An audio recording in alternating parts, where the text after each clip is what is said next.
ఎందుకు ఇరాన్ విషయంలో ఏంటి సమస్య? వాళ్ళు న్యూక్లియర్ వెపన్స్ని డెవలప్ చేస్తున్నారు, వెపన్ గ్రేడ్ యురేనియం వాళ్ళు రెడీ చేసుకుంటున్నారు.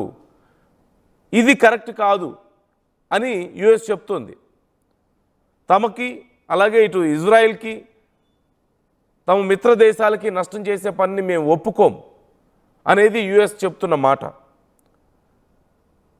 కాబట్టి ఈ డీల్ మీద సంతకం చేయండి అంటే మేము వెపన్ గ్రేడ్ యురేనియంని మేము తయారు చేయం అని సంతకం చేయాలి. ఒకవేళ అది అమెరికా కనుసన్నల్లో మెలగాల్సి ఉంటుంది ఇలాంటి విషయాల్లో.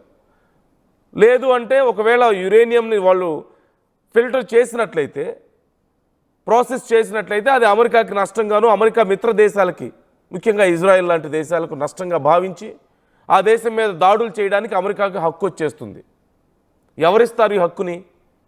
ఓ పక్క అమెరికన్ కాంగ్రెస్సే చెప్తుంది, అక్కడ ఉన్నటువంటి రిపబ్లికన్స్ కొంతమంది అలాగే మరికొంతమంది కాంగ్రెస్ లా మేకర్స్ వీళ్ళందరూ మా అనుమతి లేకుండా, కాంగ్రెస్ అనుమతి లేకుండా మీరు ఒకవేళ యుద్ధానికి వెళ్తే అది ఖచ్చితంగా తీవ్ర పరిణామాలకు దారితీస్తుంది, అలా ఒప్పుకోం మేము అని చెప్తున్నారు.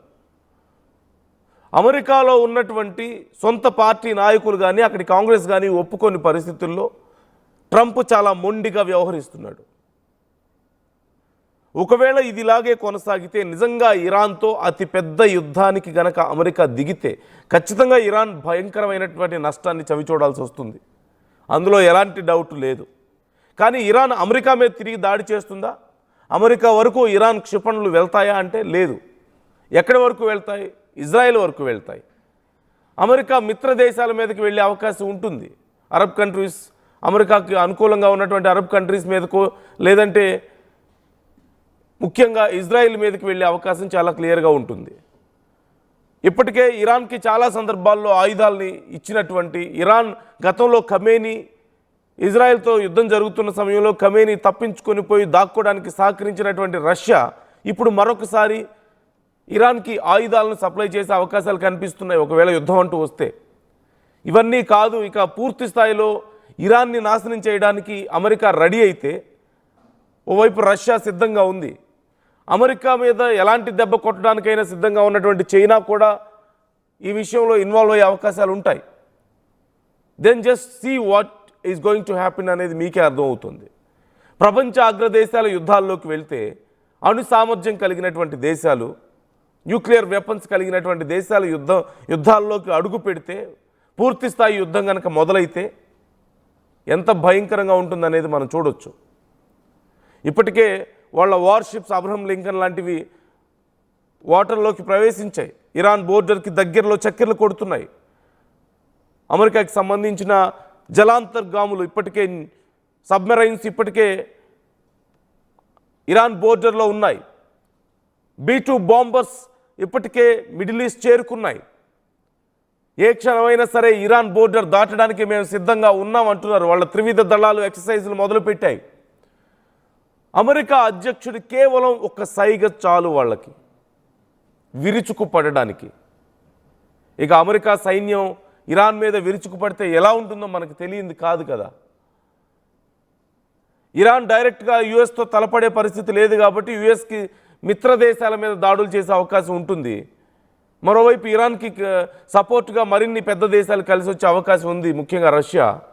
ఒకవేళ అదే జరిగితే, పలు దేశాలు యుద్ధాల్లో అడుగు పెడితే పరిస్థితి ఎంత భయంకరంగా ఉంటుందో మనం ఊహించవచ్చు. ఇప్పుడిప్పుడే కొంచెం పరిస్థితులు నార్మల్ అవుతున్న టైం, ఇప్పుడిప్పుడే వెనిజులా అంశం తెర మీద నుంచి పక్కకు వెళ్తున్న టైం, ఇప్పుడిప్పుడే గ్రీన్లాండ్ అంశంలో కాస్త శాంతి చేకూరిన టైం, సైలెంట్ అయినటువంటి టైం ట్రంప్. ఇంతలోగా మరొక దేశంతో యుద్ధం, మరొక దేశంతో ఇలాంటి గందరగోళం. ఏదో ఒకటి చేయకుండా ఉండలేడా ట్రంప్? ఏదో ఒక దేశాన్ని ఇబ్బంది పెట్టకుండా ఉండలేరా? ఇక కొన్ని పదాలు మనం ఉపయోగించవచ్చు. ఇలాంటి వైఖరిని ఎలా చూడాలి అనేది కొన్ని పదాలు మనం ఉపయోగించడం ఇక్కడ కరెక్ట్ కాదేమో. But you can see he's going crazy ఒక మాటలో చెప్పాలంటే.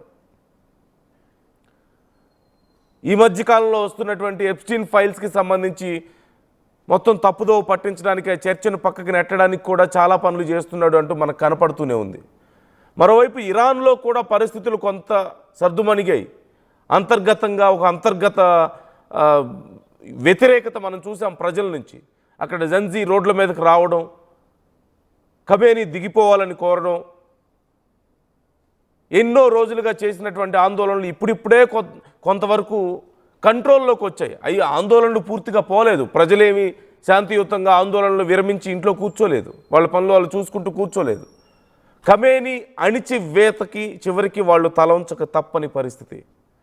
అమెరికా సహాయం చేస్తుందనుకొని రోడ్ల మీదకి వచ్చి మాకు అమెరికా హెల్ప్ కావాలని చెప్పి అడిగితే, అమెరికా మేము సిద్ధంగా ఉన్నాం హెల్ప్ చేయడానికి అని చెప్తే వాళ్ళు ఇంకా రెచ్చిపోయారు. అమెరికా మాకు హెల్ప్ చేస్తుంది, ఖచ్చితంగా మాకు స్వతంత్రాన్ని తెచ్చిపెడుతుందని.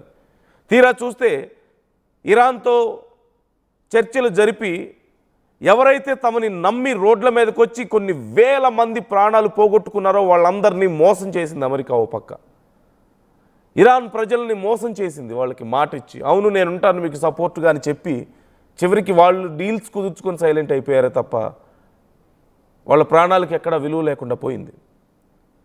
కొన్ని వేల మందిని ఎగ్జిక్యూట్ చేశారంటే పరిస్థితి ఎంత దారుణంగా ఉందో చూడొచ్చు. కొన్ని వందల మందికి పైగా అక్కడ సైన్యం జరిపినటువంటి కాల్పుల్లో ప్రాణాలు కోల్పోయారు. జైళ్ళకి వెళ్ళినటువంటి వేల మందిలో ఎంతమంది బయటకు వస్తారో, ఎంతమంది బయటకు వచ్చారో తెలియని పరిస్థితి. నంబర్స్ బయటికి రాలేదు, ఇంటర్నెట్ ఆఫ్ అయిపోయింది, ఎలక్ట్రిసిటీ ఆఫ్ అయిపోయింది, బేసిక్ ఫెసిలిటీస్ కూడా లేని పరిస్థితి ఇరాన్లో మొన్నటి వరకు. ఇప్పుడిప్పుడే కొంచెం పరిస్థితులు బెటర్ అవుతున్న సమయంలో మరొక యుద్ధానికి ఇరాన్ సంసిద్ధం అవ్వాల్సిన పరిస్థితి, అది కూడా అమెరికాతో. సో ఒక భయంకరమైనటువంటి అన్రెస్ట్ మనం చూస్తున్నాం. ఆ అన్రెస్ట్ ఎక్కడ ఉన్నా సరే అక్కడ ఖచ్చితంగా there is a flavour. He's like a salt. Trump became like ఒక సాల్ట్ లాగా అయిపోయాడు. ఏ కర్రీలో అయినా సరే ఒక ఫ్లేవర్ ఉంటుంది కదా, సాల్ట్. సో ఇప్పుడు అలాగే అయిపోయాడు ట్రంప్. ఎక్కడ ఏది జరిగినా, ఎక్కడ అన్రెస్ట్ అనేటువంటి ఒక సిచ్యువేషన్ వచ్చినా సరే అక్కడ ఖచ్చితంగా ట్రంప్ వాసనలు మనకు ఉంటాయి. ట్రంప్ ఫ్లేవర్ అక్కడ మనకు కనపడుతూ ఉంటుంది. ఇన్ఫ్యాక్ట్ ట్రంపే వాటిని క్రియేట్ చేస్తుంటాడు కొన్నిసార్లు, లేదా ఇండైరెక్ట్ సపోర్ట్. ఇజ్రాయెల్ యుద్ధం చేసినప్పుడు డైరెక్ట్ సపోర్టే ఇచ్చాడు, ఇండైరెక్ట్ కూడా కాదు ఇరాన్ మీద. ఇక ఒకానొక సమయంలో ఇజ్రాయెల్ డీల్ చేయలేని పరిస్థితుల్లో డైరెక్ట్గా B-2 బాంబర్స్ రంగంలోకి దిగడం, అమెరికానే ఇరాన్ మీద దాడులు చేయడం మనం చూసాం. కానీ ఈసారి ఇక ఇజ్రాయెల్తో కూడా కాదు, నేనే డైరెక్ట్గా దిగుతానని చెప్పేసి మళ్ళీ ప్రపంచ శాంతి దూతగా చెప్పుకునే, ప్రపంచ శాంతి నోబెల్ ప్రైజ్ కావాలని చెప్పేసి ఎంత గొడవ చేశాడో మనం చూసాం కదా. దేనికోసం నోబెల్ ప్రైజ్? దేశ అధ్యక్షుల్ని కిడ్నాప్ చేస్తున్నందుక, ప్రపంచ దేశాల్లో అన్రెస్ట్ క్రియేట్ చేస్తున్నందుక, టారిఫ్ల పేరుతో ప్రపంచ దేశాలను బెదిరిస్తున్నందుక, యుద్ధాలతో ఇలా ప్రపంచ దేశాలను భయపెట్టాలని, నాశనం చేయాలని చూస్తున్నందుక, ఆయా దేశాల్లో శత్రు దేశాల్లో ఉన్నటువంటి ప్రజాస్వామ్యాన్ని దెబ్బతీయడానికి ప్రయత్నిస్తున్నందుకు. ఆఫ్కోర్స్ ఇరాన్లో ప్రజాస్వామ్యం అనేది పెద్దగా కనిపించకపోవచ్చు, కానీ ప్రజల జీవితాన్ని ఒక రకంగా అల్లకల్లోలం చేస్తున్నందుక. Why? So just try to comment. మీకు ఏమనిపిస్తుంది? ఈ 10 రోజుల్లో ఏం జరిగే అవకాశం ఉంది? ఇరాన్ వెనక్కి తగ్గడం లేదు, టైం అడుగుతుంది చర్చలకి. అమెరికానేమో 10 రోజులు టైం అని చెప్తుంది, ఈలోగా కుదరకపోతే మేము దాడులు చేస్తామంటుంది. ఒకవేళ యుద్ధం అంటూ మొదలైతే రష్యా లాంటి దేశాలు ఇన్వాల్వ్ అయ్యే అవకాశాలు కనిపిస్తున్నాయి. ఇటుపక్క ఇజ్రాయెల్ ఖచ్చితంగా అమెరికా కోసం ఫైట్ చేస్తుంది, మరోవైపు అటు రష్యా ఎంటర్ అవుతుంది. దాని నుంచి మరోవైపు ఇరాన్ అమెరికా మీద కాకుండా అమెరికా మిత్ర దేశాల మీద దాడి చేస్తుంది. కాబట్టి మరిన్ని దేశాలు ఈ యుద్ధం ఇంపాక్ట్కి లోనయ్యే అవకాశాలు కనిపిస్తున్నాయి. దీనివల్ల చాలా దేశాలు యుద్ధంలోకి ఎంటర్ అవుతాయి. Then where it's going to lead అనేది ఒకసారి మీకు కనపడుతుంది, కనుచూపు మేరలో మీకు కనపడుతుంది. పరిస్థితులు ఇలాగే సీరియస్ అయితే 3వ ప్రపంచ యుద్ధం. So try to comment your opinions. మీ అభిప్రాయాలు కూడా మాతో పంచుకునే ప్రయత్నం చేయండి.